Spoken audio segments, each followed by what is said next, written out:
Grafeno. Por que o material do futuro ainda não chegou?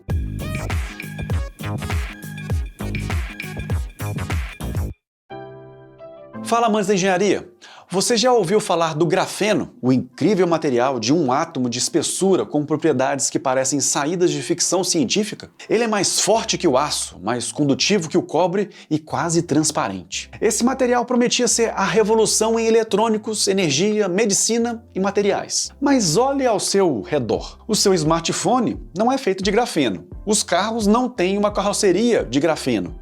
E a pergunta que muitos de vocês podem se fazer e que vamos responder hoje é: se o grafeno é tão milagroso, por que não vemos ele por aí? A resposta não está na ciência, mas na engenharia. Vamos detalhar as 4 grandes barreiras que estão no caminho. Começando com o dilema da produção em larga escala. O primeiro e talvez maior obstáculo é fabricar grafeno de alta qualidade em escala industrial. O método que rendeu o prêmio Nobel, a esfoliação mecânica, literalmente é usar uma fita adesiva para remover camadas de grafite e produzir um grafeno de altíssima pureza quase perfeito. O problema, ele só gera flocos minúsculos insuficientes para qualquer aplicação macroscópica. É como tentar construir uma casa usando apenas um grão de areia perfeito de cada vez. Para a indústria, o método mais promissor é a deposição química de vapor. Nesse processo, gases contendo carbono, como o metano, são aquecidos a altas temperaturas em uma camada de vácuo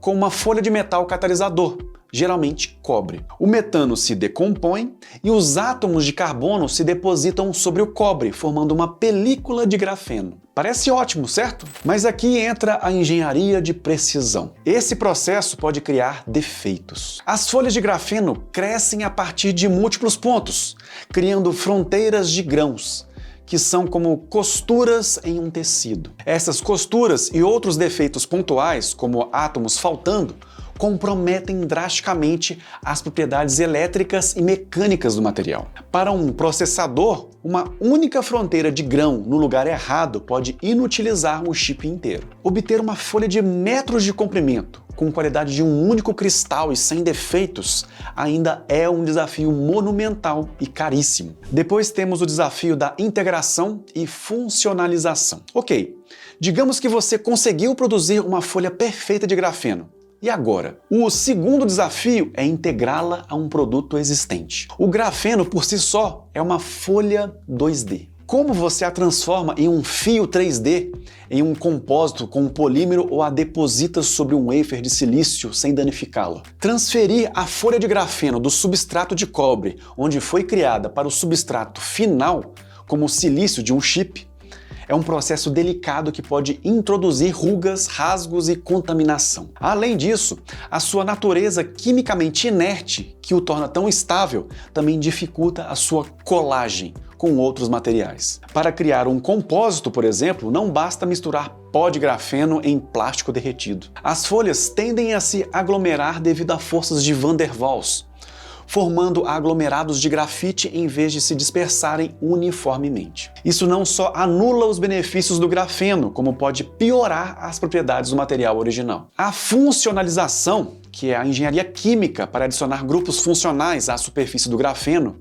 para que ele possa se ligar melhor a outros materiais, é um campo de pesquisa intenso, mas que adiciona complexidade e custo ao processo. E muito importante também é a análise de custo-benefício. Aqui chegamos ao ponto mais pragmático da engenharia: o dinheiro. O grafeno de alta qualidade é extremamente caro de produzir. Para a maioria das aplicações, ele não compete com materiais estabelecidos, mas sim com melhorias incrementais nesses materiais. Vamos pensar em telas flexíveis. O material usado hoje em dia é o óxido de índio estanho. Ele é frágil, mas é transparente, condutivo e, mais importante, a indústria tem décadas de experiência e infraestrutura para produzi-lo a baixo custo. O grafeno é superior em flexibilidade, mas o custo de produção e integração ainda possui valores de grande magnitude. A indústria se pergunta: o consumidor está disposto a pagar 50% a mais por um celular que dobra um pouco mais sem quebrar a tela? Na maioria dos casos, a resposta ainda é não.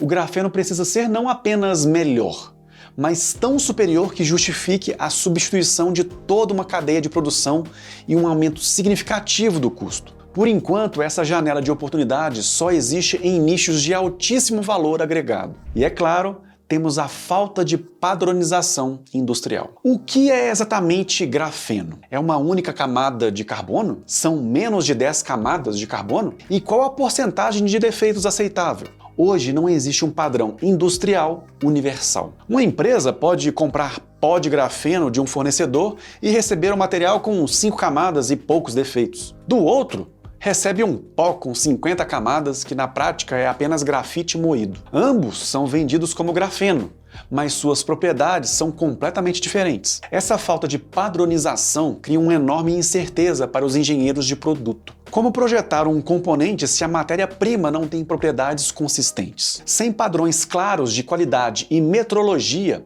a adoção em massa em setores críticos como aeroespacial, automotivo e eletrônico de consumo se torna inviável. Então, será que é o fim do sonho do grafeno? Absolutamente não. A revolução do grafeno não foi cancelada, ela apenas não está sendo televisionada.